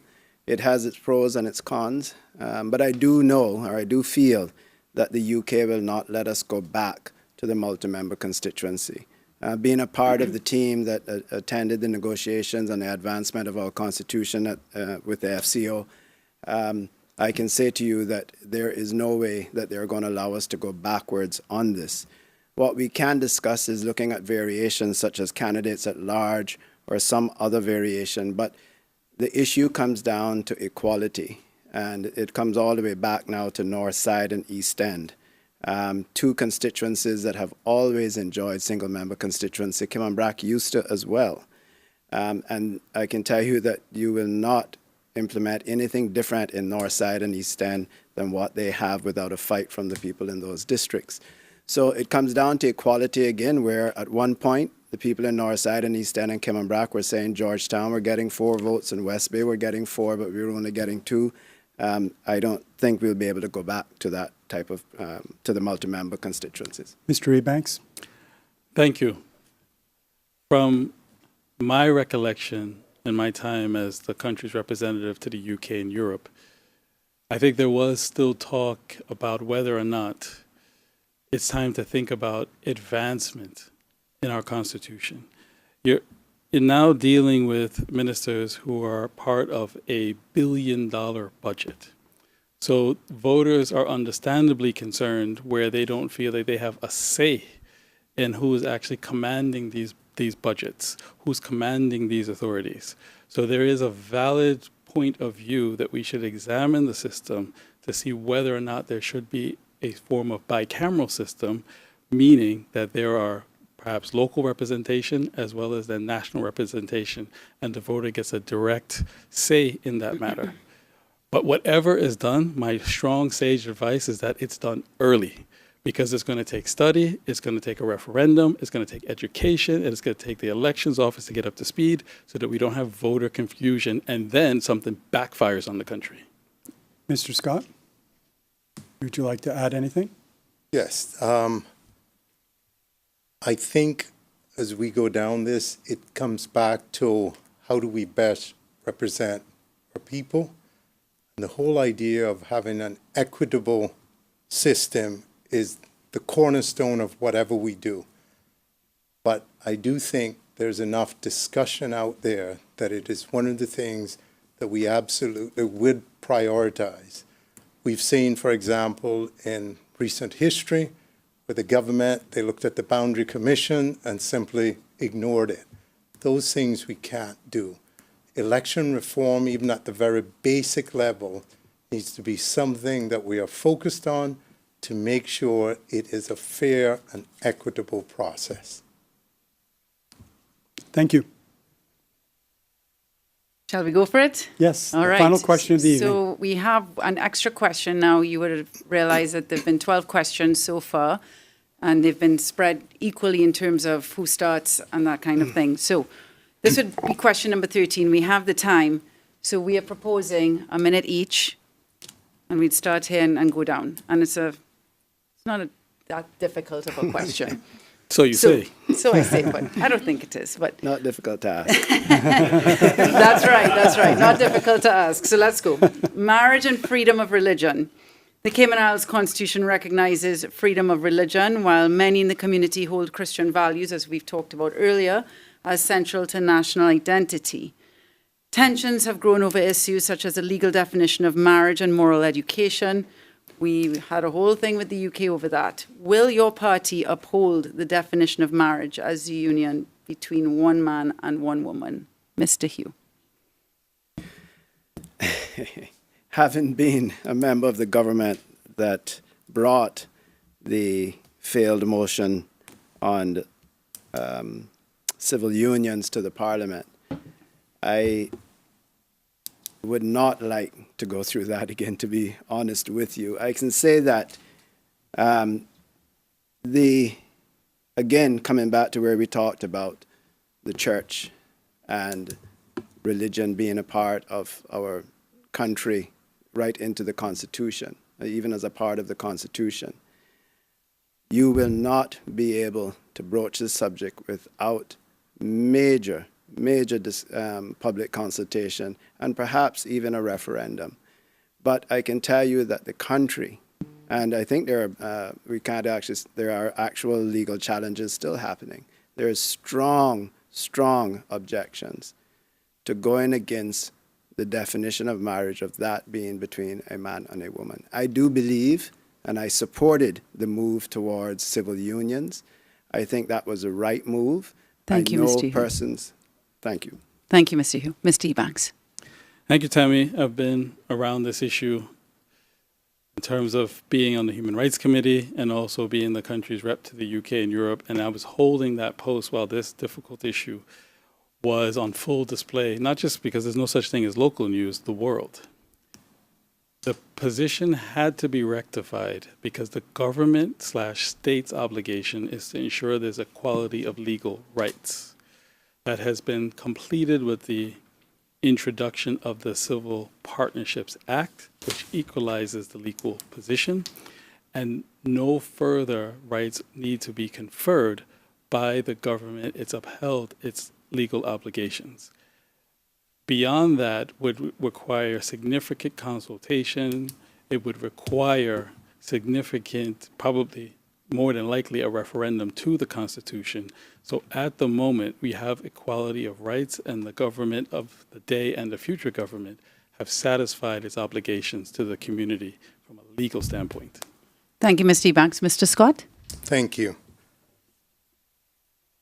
I think the Civil Partnership Act is fit for purpose. This issue we're dealing with is frankly a generational issue. If you ask my mother, who's 92 years old, she has one view on it. If you ask me, I'm fairly open. You love who you love, and it's up to you. If you ask my kids, they have another view. So it is generational. And much like they've had in the UK, where it took time to move this forward, one way or the other, the same will happen in Cayman. Cayman, it is about understanding what our culture, what our history is. As we sit here today, this would not be one of the things that we would prioritize within our party. I think the currently established bill, our act, does justice and make sure there is equality. The rest of it would require a lot of consultation and indeed, I would say, a referendum to move it forward. Thank you. Well, thank you, gentlemen. We've gone through 13 questions, and now we're going to take a short commercial break. And when we return, each of our party leaders will deliver their closing remarks. Please stay tuned.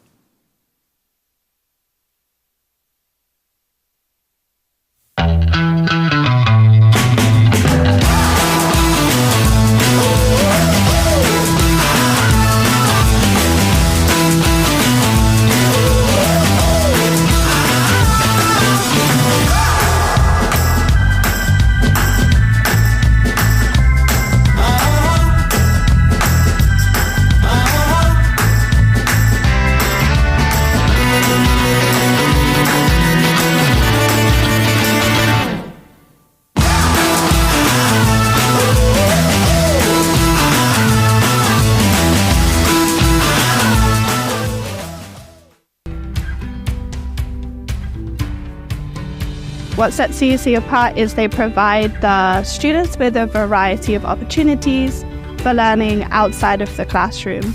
So the support with the holiday events as mentioned, but also through support of work experience. So the last couple of years, they've taken students to the CUC offices and supported them through applying the skills that they learn within school within the work environment. That real life experience is just crucial for our students. We'd love to see more workplaces and more utility companies or different companies across the island also join initiatives like that. For generations, the financial services industry has played a critical role in the success and prosperity of the Cayman Islands. It's not just about numbers, it's about people. 2/3 of the people in the financial services industry are Caymanian. Their skill, commitment, and hard work power this industry.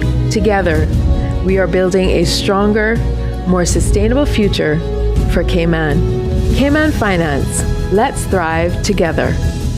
When you run your own business, you have a career as an accountant, stock taker, delivery driver, therapist, legal expert, mother, father, and the rest. But there's one area you don't need to be an expert in. At Brava, we take the complexity out of your business solutions. We keep it simple, so you can get along with doing what you do. Brava, the Simplify My Business company. The election news you need, the coverage you want, all in one place. Streaming on cable and Compass TV with live updates on Cayman Compass. The analysis, the reactions, in real time, only with Compass Media.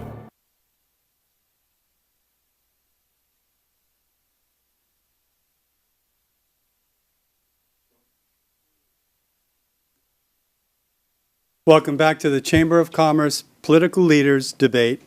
We've gone through 13 questions. It's now time in the evening for each of the party leaders to deliver their closing statements, and we're going to begin with Mr. Joseph Hugh. Thank you, Will, and President Corrin, thank you all for this evening, and congratulations on pulling off your first leaders debate. I hope that this evening I demonstrated to the people of the Cayman Islands that my leadership, along with my leadership, the PPM team is the only team that's ready to hit the ground running and lead this country over the next 4 years. We have declared a hand of 13 candidates. We are the party with the best chance to field a government. We have no side agendas. We are not working with anyone else. I can't say the same for my opponents, but then again, after tonight's debate, it's quite obvious that they are one team because both of them are on the same page fighting against the PPM. They have no interest in debating each other, but simply the PPM. Even though we were not in power for the last 4 years, they're still crediting us for everything negative. Whilst one has never been in government and the other was actually in the government for the last 3.5 years as a minister, and then on for another year as the deputy premier of that government. Yet, everything that has happened seems to be the PPM's fault.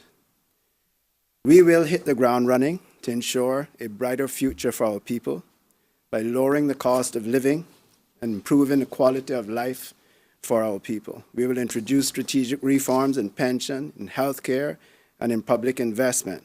We have done it before without borrowing. We have done it before while posting healthy surpluses, and we will do it again, just like we did in 2013 and just like we did through COVID. We will do that without selling government assets, and we will do that without crumbling under the pressure and quitting and leaving the country when you need us most. I give you that promise, and I say vote for the Progressives, the only party with a manifesto at the moment that you can contact us or go online at progressives.ky and download a copy of the manifesto, and you know that the 13 members of my party and myself are ready to hit the ground running to represent you come May the 1st. Thank you, and may God bless these Cayman Islands. Mr. Andre Ebanks. Thank you, Chamber, for the first historic forum. It was a pleasure to take part in it, and I thank both of my opponents for participating. It has been quite a journey. In my first term, I could write a book. Taking office, there was an ideal whereby we knew that the country had had enough of the Progressives' policies of open immigration, unfettered and unbridled development. And there was an idea that if a collection of minds could come forward and not drink the party Kool-Aid, we could make a difference. Although there were successes, it is proven that the same sort of interests that are all now aligned transparently was going to block transformative process to take Cayman to new heights. It isn't that Dan Scott and I are working together. It could be, and most likely is the fact, both groups recognize that the future is not with the progressives. It's more probable, when all the evidence is stacked, that the country is bursting to go into a new era that is free of side deals, free of vanity projects, free of breaking the rules of demoralizing civil servants. You now have folks who have a range of experience, deep international experience in our party, deep government experience combined with fresh minds to take this country together with the right mix for a modern and inclusive Cayman. Our manifesto is live on our website, votetccp.ky. I invite you to have a look at it so we could pursue a vision for a stronger, fairer Cayman, a modern, inclusive Cayman. Because I can assure you, with that mix, which also the Caymanian National Party recognizes, this team is bound to run the country into the ground. That is what they're capable of on day one. Mr. Dan Scott. Thank you. Fellow Caymanians, a country does not need promise makers, they need promise keepers. They don't need storytellers, they need truth tellers. Mr. Hugh claims they are agents of change. Let's be honest, after years of the PPM's leadership, Cayman has had enough. As the current PPM-led government leaves office, they're handing us a ticking time bomb. Forecasted deficits of $26 million in 25 and $44 million in 26. $3.1 billion and growing of unfunded liabilities. That is their proven leadership. That's what it has delivered. Last year, the PPM-led government granted on average over 4 Caymanian statuses per day, over 1,560 in total. That exceeds the entire voting population of the sister islands. 74% of new jobs created since 21 went to foreign workers. This is unfair and it is unsustainable. As a result of PPM continued failed leadership, Caymanians are now facing lack of job opportunities, higher housing costs, congested roads and schools, overcrowded beaches, and erosion of our country's culture. The progressives like to talk about experience. They are indeed experienced in failure as a party. And if re-elected, they will deliver for you more of the same. CINP has a different vision. We will lower the cost of living. We will fix our broken immigration system. We will make housing affordable again, strengthen education and training, protect our borders, and reduce crime. And we will manage our finances responsibly. We will serve with integrity and with compassion. And we are ready on day one to deliver results. On election day, we ask you to vote straight CINP. May God bless you, and may God continue to bless these our beloved Cayman Islands. And to the Chamber of Commerce, thank you for hosting this. And to the two gentlemen up here, thank you for participating. Well, thank you, gentlemen, and thank you again for participating in this inaugural political party leader debate. I'm going to now turn over the proceedings for some closing remarks from the Chamber President, Mr. Omari Corbin. Thanks, Will.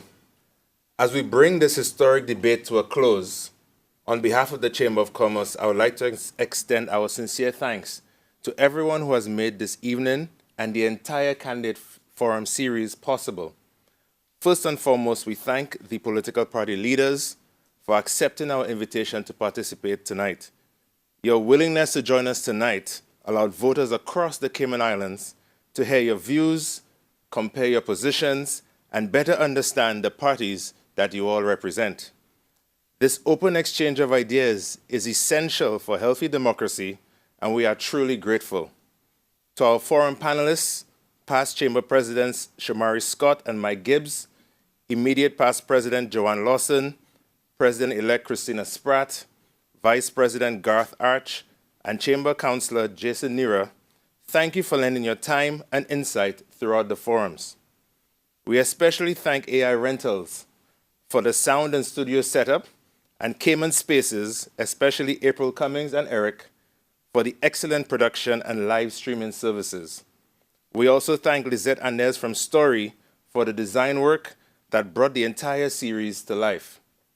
We appreciate our media partners, Cayman Mall Road, Cayman Spaces, ICCI FM, Compass TV, Bobo 103.1 FM, and Radio Cayman for broadcasting the forums and tonight's debate. To our forums and debate sponsors, Ashley Furniture and Home Store, CUC, Foster's, Logic, Affinity Recruitment, Compass TV, and Cayman Finance, thank you for your invaluable support. Finally, thank you to the voters and to the residents who've tuned in, submitted questions, and engaged us across the platforms. Your involvement kept us motivated and reminded us of the importance of these conversations. Thank you to Tammy and to Will for moderating tonight's debate, and a special thank you to Will, who has every day, every night been calling, been coordinating, been working behind the scenes and ensuring that every single detail was in place. So thank you, Will. And to everyone, thank you, and please have a good night.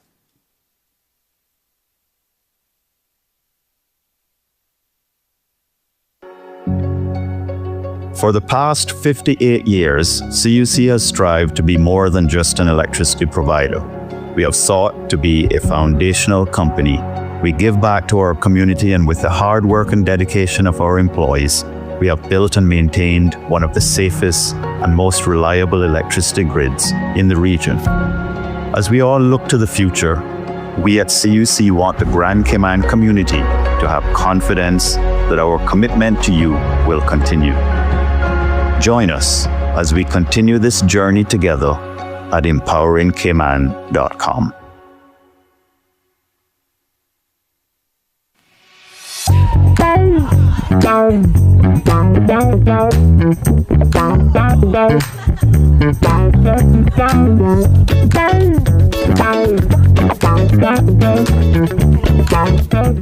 For generations, the financial services industry has played a critical role in the success and prosperity of the Cayman Islands. It's not just about numbers, it's about people. 2/3 of the people in the financial services industry are Caymanian. Their skill, commitment, and hard work power this industry. Together, we are building a stronger, more sustainable future for Cayman. Cayman Finance. Let's thrive together.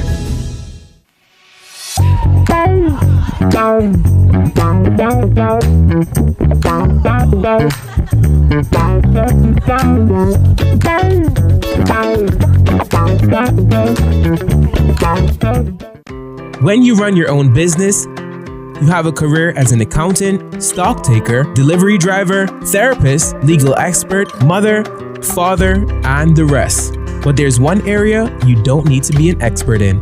At Brava, we take the complexity out of your business solutions. We keep it simple,